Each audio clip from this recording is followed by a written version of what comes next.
Hello, you wonderful people, and welcome to another episode of Not Too Comic Book. This being a show where I talk about TV shows that are adaptations of comic books. For today's episode, I'm going to talk about What If Season 3, Episode 2. Another great episode. A lot of really interesting things went down in this episode, so let's break it down. Quite the unexpected pairing. It would have never crossed my mind to put Agatha and Kingo together. Because when she was like, oh, we got to bring someone in, I'm like, who would be around? Because this is definitely got to be in the 40s because we're dealing with a younger Howard Stark. So 40s, 50s, whatever the case may be. But I'm like, who could it be? And it's going to be Kingo. I was like, well, makes sense. I mean, that's the benefit of having characters that have been around for a long time, like a Agatha who's been around a while, or the Eternals who've been around a lot longer. So, but yeah, like her on the movie set, and we finding out that basically she's trying to get access to Tiamat's power, because it's like, oh yeah, you're at the center of the core. It's like, how does she find out all this stuff? Because she's aware of the Eternals' existence and stuff like that, and trying to like do all this stuff and knows about Tiamat. It's like, how do you even know all that? Which is so fascinating. I'm like, I mean, it's a very bottled episode in regards of like, we only know what we know, so we don't know the greater context. I don't think they ever explain how Agatha knew about all this. She knew about it, but it's like, well, it's also Agatha is Agatha, and when she finds a power opportunity, she's going to take it, as we learn in Agatha all along, how far she's willing to go for power. But I'm also curious too what the production schedule on this was like. I wonder, was this written like before? I mean, because I'm sure like Agatha all along was already in production by the time this was in production, so I'm curious like how much overlap. I mean, when you're kind of doing your own thing, I guess you don't have to really worry about it, but there's certain things that pop up in this, like where she doesn't take Kingo's powers, she's just borrowing them. The same thing for the rest of the Eternals, so I was like, that's interesting. Because they kind of solidify it in Agatha all along. The only way she can take powers is when people attack her. So we've never seen that she can willingly take powers like on her own.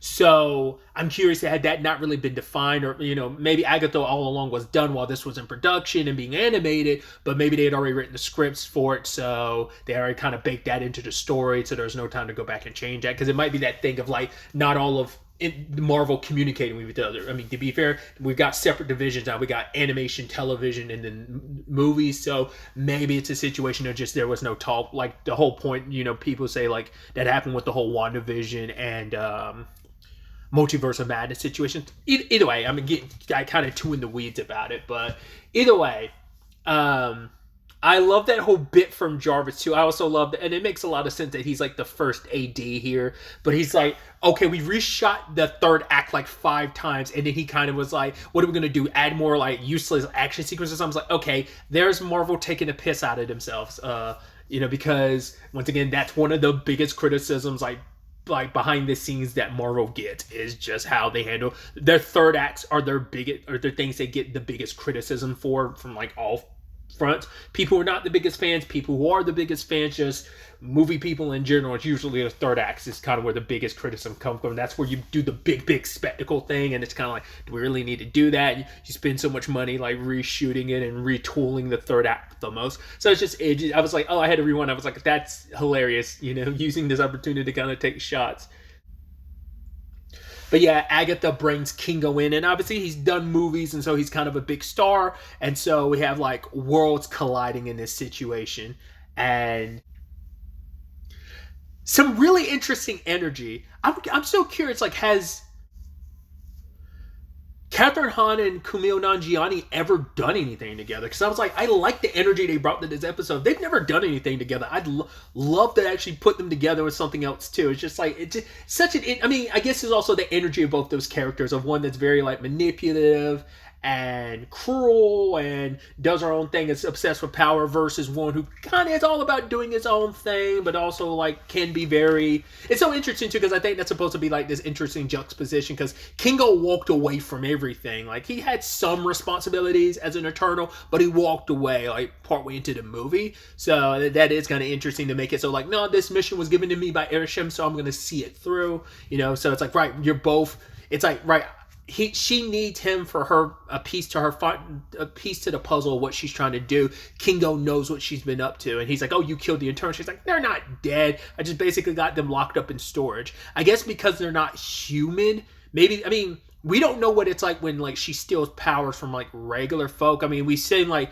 the Scarlet Witch is like something that comes out once like 1,000 years or whatever, but it's like she's still like human-esque and she's still like a witch too. We're talking about things that aren't human because we don't know what Agatha's powers are like when she absorbs powers. I mean, well, in this context we do, but like, you know, who knows if that's going to be mainline continuity of could she absorb energy from an alien and not kill them? Like, could she absorb energy from like the Infinity Gauntlet? Most likely not, but it's stuff like that I never thought about. And in the context of Agatha along that never crossed my mind of like, like, I guess I just figured you absorb all energy, but I mean, in typical fashion, you can absorb too much power and explode from it. So it's interesting to see how much power she absorbs. I'm like, aren't you would think you'd reach some kind of critical mass and explode. Either way, I'm, like I said, getting too into the weeds about it, but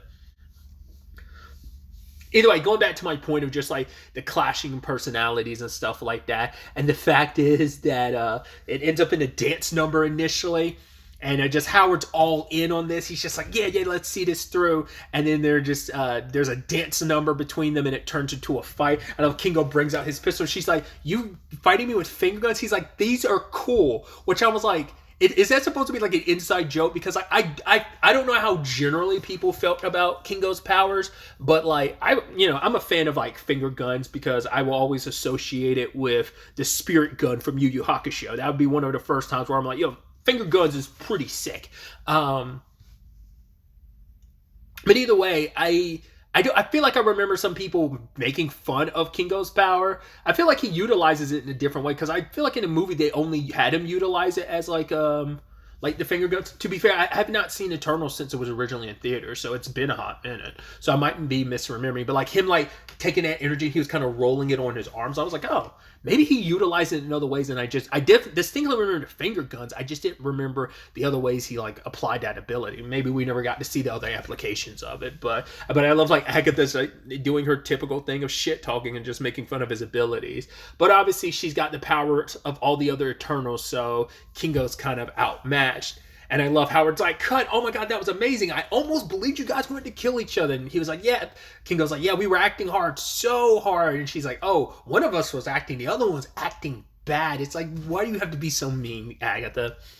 But yeah, she tells him what she's trying to do. She's like, I'm trying to save the world, which, having seen Agatha all along, we know how much horse shit that is. It's like, oh yeah, as we know, spoilers, the road ended up being complete and utter horse shit that you were feeding people for centuries just for the purposes of absorbing their power. So we know what time you were on. And I was like, I didn't believe that for a second. You're really trying to save the world. Yeah, right. It is a power grab thing. So... But basically, she's trying to enact this powerful spell. That's why she keeps doing the third act, because she's trying to make it part of this ritual and kind of cover it up in the guise of making a movie. So they go to like that party of Howard's, and it's like, oh, are you two a couple now? And they're like, oh, not my type, but we do have good chemistry. I was like, oh, I love that. And so when it's all said and done, like, I love that Agatha's like, okay, I'm a witch and he's an alien. And Jarvis is like, wait, what? And then Howard's like, I know. And she's like, you knew? He's like, yes, it's cheaper. He's like, I'm like literally smartest person on, Howard's like, I'm the smartest person on this planet. Of course I'd figure it out. But I'm like perfectly fine with it because like you using magic made sure that we didn't have to go crazy with the special effect to buzz it. And Jarvis is just like, wait, you knew the entire time and didn't say anything? So yeah, like, enacting this plan, Arishem had decided like, oh, you are going against your goal. It's like, fine, I'm gonna come to Earth and deal with you. It's like, well, at least you knew Arishem was coming versus the Eternals where he just rolled up, snatched a few of you up into the air and bounced, so there's that element to it. So they go out, perform film the third act and everything and do their thing, and she takes Kingo's powers, which I love. He's like, it's feeling a little, human sacrificey right now. And she gathers Tiamat's power. So I guess he's just, which is kind of interesting to think about in the grand schemes, because you're like, well, since she has Tiamat's powers, I guess Tiamat's just like a giant husk. I mean, I guess it's no different from like Nowhere being a floating head. So But it's like, yeah, I guess there's no raising that to the surface because having not seen Brave New World, but the thing is supposed to be spoilers. Like, there's adamantium inside of Tiamat, so you're like, no one's getting access to that in this particular universal timeline. So, I mean, who knows what the later events could eventually lead to Tiamat still rising, but him being basically a husk, I don't see that happening. Not unless someone like an Agatha or someone else, maybe even a Carol. I would assume Carol would be able to get closer to the planet's core because she kind of did a similar thing in fighting Ultron in season 1 of What If. She kind of took him to the planet's core of Xandor's core. So maybe she would be able to get to Tiamat where he is, but I don't know. Once again, regardless. And then you have Agatha duking it out with Arishem like in the sky, and she kind of pulls a little bit of a Wanda Maximoff when she was like blasting past him. I was like, "Are you forming runes or something?" To some extent, it's like a pentagram she ends up forming, and I love her being like, "Oh, like I was acting, baby. That's what I'm doing," And it's like ends up trapping him, and then she ends up absorbing his power. So I mean, I get it. Upon absorbing the power of a celestial, you have even more power, like more of a threshold for power you could absorb. But once again, I'm surprised that's not too much for her. You literally absorb the power of multiple Eternals and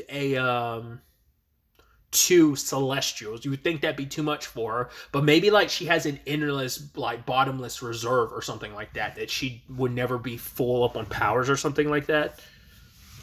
I mean, she did just in the mainline continuity, she was just absorbing witches' powers over and over and over and over and over. We have no idea like how many people she's killed and absorbed their powers, so she never hit necessarily a roadblock. But I mean, power scaling wise, you do know it's enough that even with all that power she absorbed over the years, it's still paled in comparison to Wanda's power, I don't know. That's just kind of interesting to think about. Once again, I am nerdy, but I'm not nerdy enough to really put into perspective the power scaling of all of this. Save that for Death Battle. But in true Agatha fashion, of course, she turned her back on everything. It's like, oh, you thought I was just playing the role of good guy. It's time for you to bow down and kneel before me. And ultimately, Kingo speaks to her and talks to her. It is kind of beautiful how like this episode and last episode all kind of resolve with a conversation. Some people would probably be like, oh, couldn't a lot of things be resolved if you just talked? You don't even have to end it with a battle.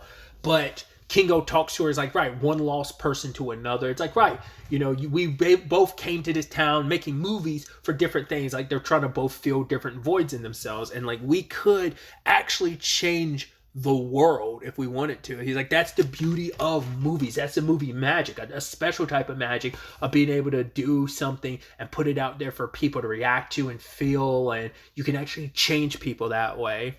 It's interesting because obviously we know a main motivation for Agatha that kind of got lost along the way was her son, but we don't know if her motivations are a little different in this universe, because I was curious, like, could it be I'm gonna gather all this power just to kind of break the rules of how death works in the universe? But it's like, well, it was just for her it was purely for the purpose of, I didn't want to die, because if I ever died I'd have to see my son again after all the terrible things I've done. Maybe getting the powers of an Eternal could make you live even longer, so, and not just Eternals, the Celestials, because I don't know if she ever had. She did say she was borrowing them, so she probably did eventually give them back, but she got to keep Tiamat's and Arishem's power. So,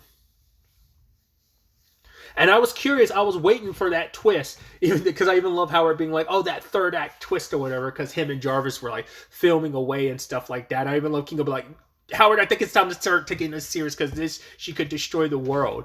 But I was like wondering like if she was going to have another about face. But it's like, it also is in line with Agatha, considering the finale, 2-part finale, episode 8 and 9 for Agatha all along, where she was going to bounce and leave Billy to deal with that situation, leave him to death, but then was just kind of like, fuck, all right, I won't. She literally made up she changed her mind at the last second, so it's very in line with Agatha. And right, the movie goes through, big show of it all, but Kingo's like, yeah, you did kill Erisham, so most likely sent out a signal to all the other Celestials. She's like, oh, I'll be fine, not a big of a deal. Kingo's like, yeah, but it kind of is a big deal. But she's like, right, we'll deal with it when we come to it. It's like, she's like, oh, people always love a sequel. I even love the Watcher playing into that. He's like, yeah, Hollywood, you can make anything happen here. And it's like, yeah, happy ending. He's like, oh, but people do love a good cliffhanger, so we'll see whether there is a sequel later on down the line in this season of when this all converges potentially. Once again, we don't know how the penultimate episode / the season finale is going to play out necessarily, like whether this is going to be, like I said, a culmination like the first 2 seasons, but like I said, they both handled it a little differently, so we'll see whether that keeps up or not. I mean, to me, it's just like, this is just like a fun episode. It kind of, like, the episode I always think about is like the Thor episode, which I did not know people really didn't like that one, apparently. I love that episode. It was just so much fun in season 1. It's like Party Thor. I just thought that was a whole lot of fun. So it was just like, I love just kind of just doing weird and wacky things. And like I said, putting together characters I would have never thought. Like I said, who would have thought of the combination of Kingo and Agatha, which I love that. But because obviously this season's also focusing on like, we're throwing in some Phase 4 people. I didn't bring that up last episode because I think the only Phase 4 person we got last episode was Shang-Chi, I believe. But yeah, like obviously we have 2 Phase 4 people in this, so it's also because, we don't know if we're ever going to get any more of the Eternals. And if they are, I mean, we've gotten Kingo stuff, but it's been like very background stuff. It's never been Kingo himself. And it's just like, there's been the talks about like any future development of Eternals 2 is like either completely kaput, like completely non grata, or it's just been heavily put on hold. I think it's the former rather than the latter. So it's like, this is kind of a nice middle ground of getting more Kingo, even though because it does seem like he does seem to be the one Eternal that gets a little more play than the other ones. So, well, I know that's going to come up a little bit in Marvel Zombies, but regardless, I'm going on a tangent. But yeah, like I said, I just love the episode. A lot of fun energy. There's a lot of like little back and forth elements that I'm forgetting in this episode. Just some of the stuff that like Jarvis said, some of the stuff that Howard said. But it's just, like I said, just a fun episode in general. I'm excited to see where the next episode takes us. But really, that's all I want to talk about. And the next time we meet, be happy, be safe, live life to the fullest, and enjoy it. Good day and goodbye.